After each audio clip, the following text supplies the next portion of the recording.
Kumusta mga boss? Manny Pacquiao pinahirapan si Boss Toyo sa training at pinatikim pa ng isang suntok.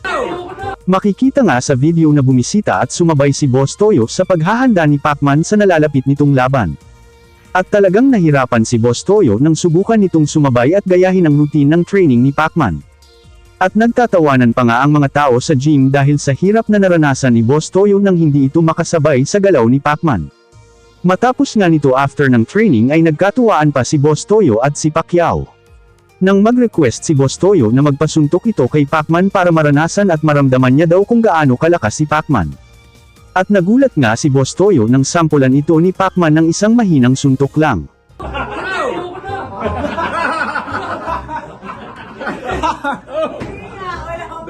At talagang nabigla at nagulat si Boss Toyo sa lakas ng suntok ni Pacman, malamang sa malamang nga ay ang naisip ni Boss Toyo na kahit pala may edad na si Pacman ay talagang may lakas pa rin ito.